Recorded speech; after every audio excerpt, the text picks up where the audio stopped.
बाड़मेर में कांग्रेस के कार्यकर्ताओं द्वारा एक भव्य रैली का आयोजन करके आज़ाद सिंह के नेतृत्व में ये रैली निकाली गई है और ये रैली अभी पहुंची है कपूडी गांव में। यहाँ कुछ लोग मेरे साथ इनसे बातचीत करते हैं और जानते हैं कि किस समस्या को लेकर के ये आज ये रैली की। मनरेगा बचाओ महासंग्राम के तहत ये कार्यक्रम होना जा रहा है। जैसा कि आपको विदित है कि सरकार के द्वारा नाम बदलकर इस योजना के जो मूल स्वरूप है उसको परिवर्तित किया जा रहा है। बल्कि होना ये चाहिए कि मनरेगा को कैसे एक्सपेंड किया जाए, यहाँ के लोगों को रोज़गार कैसे मिले, यहाँ के जो कैचमेंट एरिया है उनका पुनरुद्धार कैसे हो, इन मुद्दों को लेकर सरकार को कार्य करना चाहिए था। उसके बजाय मनरेगा का नाम बदलकर जो समाज के बीच में खाई है निरंतर उसको बढ़ाया जा रहा है। और हमारा दुर्भाग्य है कि हम शहर से मात्र 18 किलोमीटर दूर है, उसके बावजूद भी आज़ादी के 70 साल बाद हमारी पानी की जो समस्या थी उसका निस्तारण नहीं हुआ है।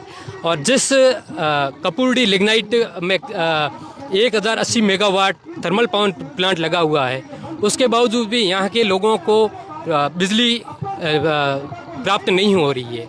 ये दिया तले अंधेरा अगर कहीं देखना हो तो इस पूरे ग्राउंड में आप निरीक्षण कर सकते हैं।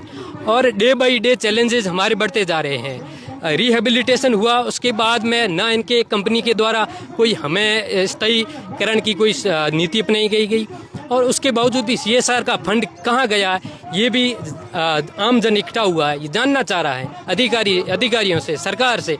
हमारा प्रश्न सीधा सा इतना है कि हम यहाँ से बेदखल हुए हैं, हमें बेदखली के एवज में हमें क्या मिला? हमें केवल प्रताड़ना, हमें केवल वंचना, इसके इतर हमें कुछ नहीं मिला है। अब रही कई कसर इस योजनाओं के माध्यम से हमारे इन ग्रामीणों के साथ की जा रही है।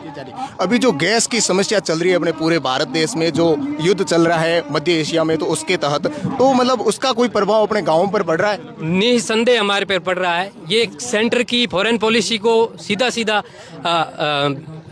बता रहा है कि हमारी फॉरेन पॉलिसी कैसी है। हम 10 दिनों में धराशायी हो गए, हमारी जनता रोड पे है।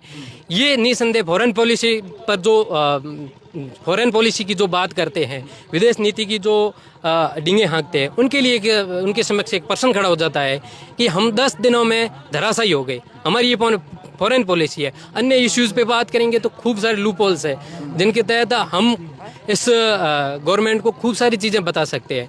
लेकिन हमारी फॉरेन पॉलिसी से इतर हमारी बड़ी समस्या पानी की है। हम लकड़ी के सहारे, लकड़ी का जो ईंधन है उसका प्रयोग करते हैं। हमारे लिए अब जो गर्मियाँ आ रही है, त्रिकाल से भी भयंकर दंश अब हमको आगामी 3 महीने में झेलना पड़ेगा। यहाँ पानी नहीं है, पानी सबसे बड़ी यहाँ समस्या है। आपके गांव में जो सरकारी ज़मीन थी, क्या उसके ऊपर भी जो मतलब लगाए जा रहे हैं सोलर प्लांट वगैरह, या फिर उसके ऊपर भी कब्जा हो रहा है? क्या बेसिकली यहाँ कोल लिग्नाइट है, कोल लिग्नाइट का कार्य चल रहा है।